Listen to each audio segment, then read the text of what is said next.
Hey guys, Neil here from Neon Black Reviews, and today I'm going to be giving you my thoughts on Weapons. For you guys that haven't seen this one yet, Weapons is a 2025 American horror film. It's directed by Zach Cregger and it stars Julia Garner, Josh Brolin, and Amy Madigan. Our story starts out, we're in a small town. I don't know that it ever gives the name of the town. We'll call it Anytown, USA. But in the middle of the night, 17 elementary school children just wake up, walk out their front doors, and run off into the night.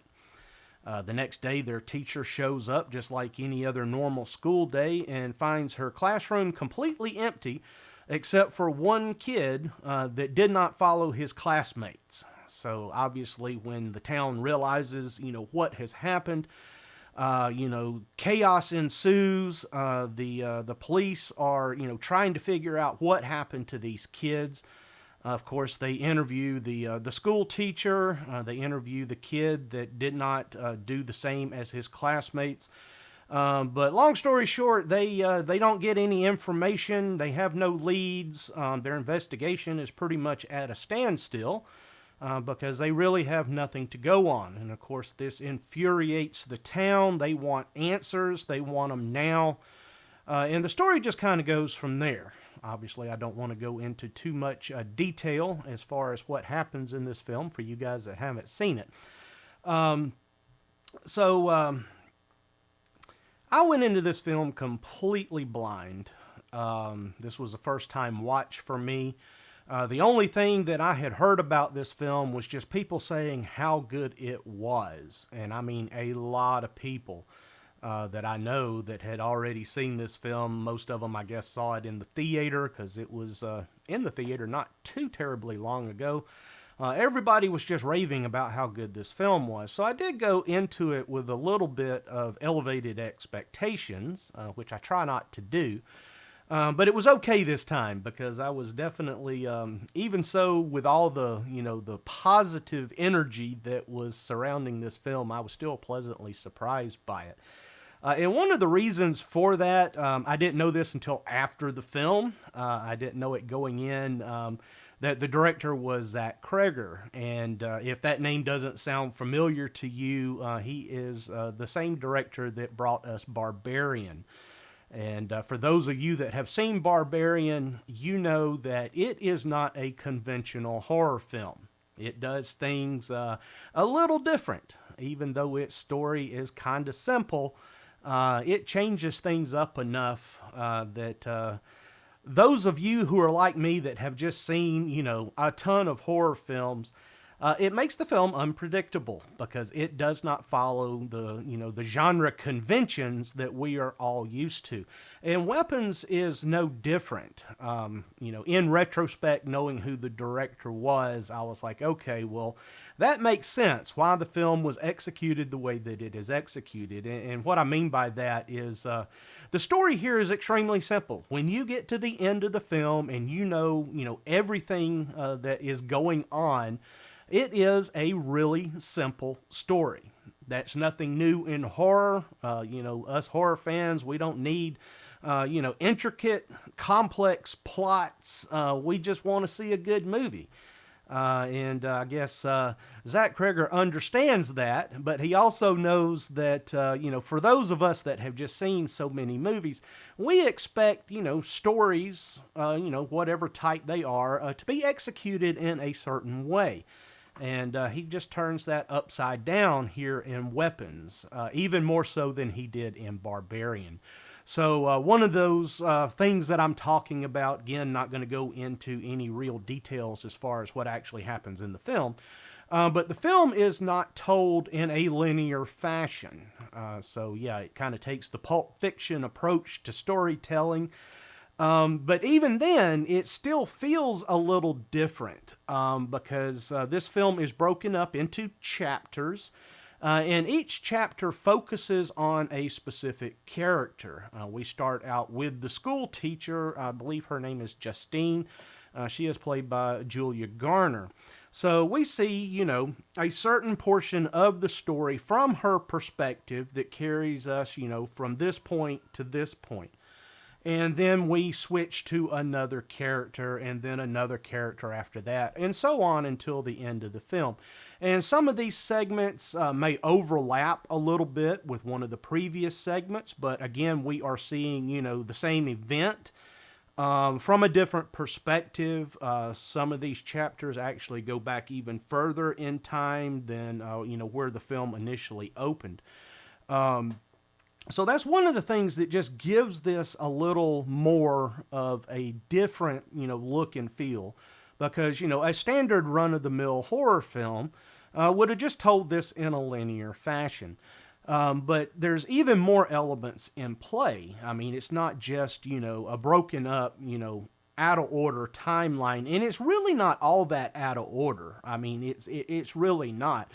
Everything that we're watching, we're just changing perspective for the most part, and we're still, pushing forward towards the end of the film. But the film itself is really just a story being told. It starts out with some voiceover narration from a small child that is talking about this thing that happened a couple of years ago. And as this narration, comes to an end, the movie just kind of picks up. But while she's talking, we do see, a few things that just kind of bring us into this small town and what's going on. So, this is one of those films where we're watching, a story that has already happened. So that's another way that, it just kind of changes things up. I mean, none of this is stuff that we haven't seen before. But just the way that it's put together, it makes it, a lot more unpredictable for like someone like me and probably most of you that have seen a ton of horror films, because it doesn't follow the pattern that we expect for this type of story. I mean, what I'm talking about is kind of like, well, let's take The Conjuring, for example. I mean, the Conjuring starts out like a lot, it's basically, it follows a very standard plot execution. We have a family moving into a new house. House is haunted. Things, happen. They bring in the experts. So the paranormal team comes in, sets up, and they confirm, yeah, there's something going on in this house. And it kind of goes from there. I mean, that's a very conventional plot line, an execution of the film. We got the same thing in Insidious. We got the same thing in Poltergeist. All of these films have a lot of similarities, but, when you've watched enough, supernatural horror films of that type, that's a pattern that you expect to see. But here, Cregger just, takes everything that you would expect for this type of story and either just flat out doesn't do it in the way that you expect, or he flips it around, turns it upside down. And that's the thing that I found the most interesting about this film, is just how we actually move from the beginning of the film to the end of the film. It definitely made it feel like, something fresh, something that I hadn't seen before.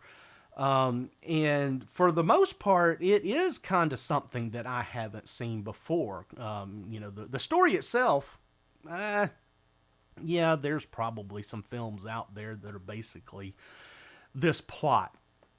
But the stories are not told this way, and that's what I'm driving at. It's a very unique approach to telling this type of story, which, like I said, is very simple. Once it's over with and you know what happened, I mean, it all makes some kind of sense. I mean, and that's the other thing, too. It does something that, again, a lot of horror films do. It's like, we see what happened, but how it actually works is not explained, and that's nothing new in horror. It's not a complaint with the film.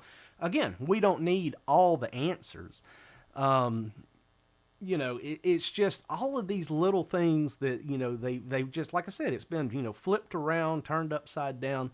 It's just an interesting ride, because for somebody like me, again, and like, most of you, that, we expect to see a pattern, and when we don't get that pattern, we're just sitting there like, what the hell's going on in this movie? I want to know more.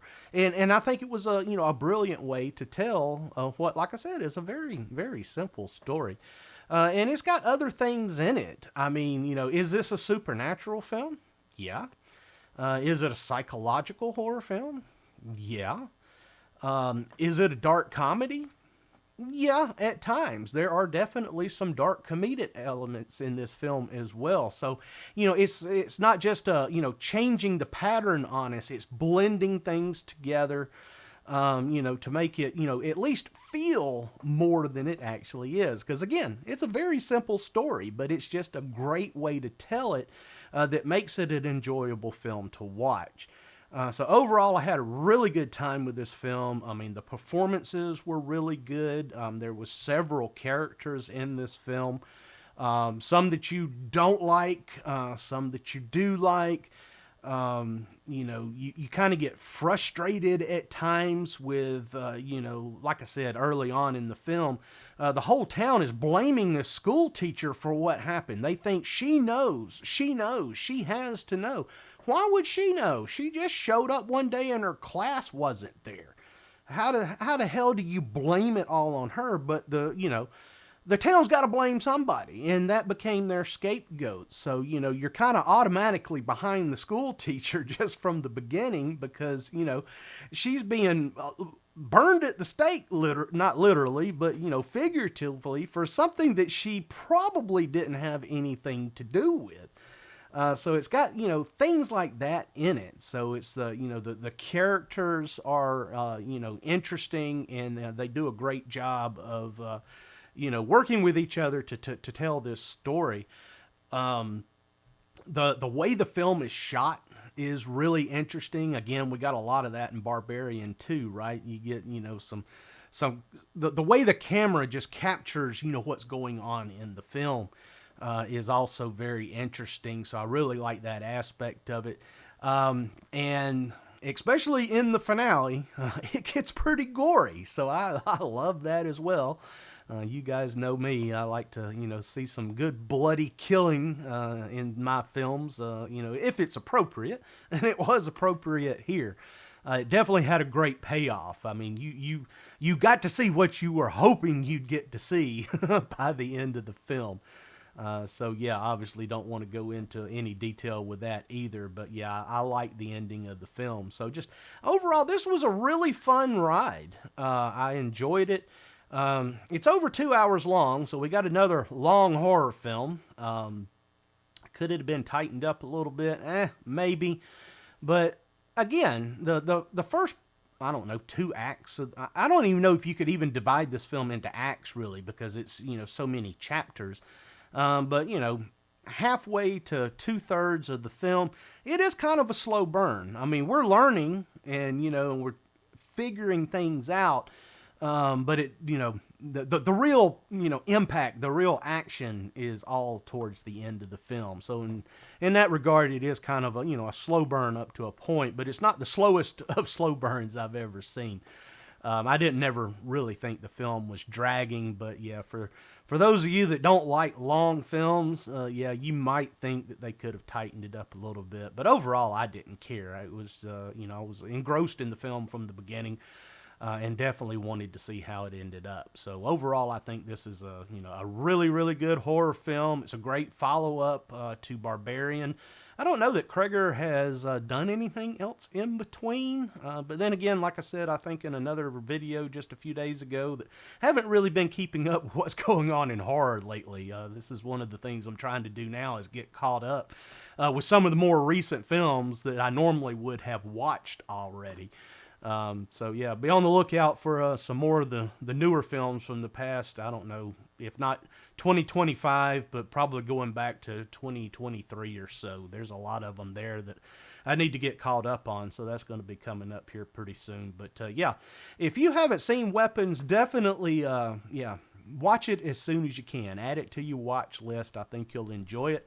If you've already seen the film, drop me a comment. Let me know what you think about it. I always like to hear what you guys have to say. And before you head out, guys, if you would, smash that thumbs up for me. That really helps the video out here on YouTube, and I appreciate you doing that for me. And, of course, if you haven't subscribed to the channel, go ahead and do that as well. Click the subscribe button, hit the bell next to it. turn on those notifications, and that way you'll never miss a review. So as always, guys, thanks for watching, and until next time, we'll see you.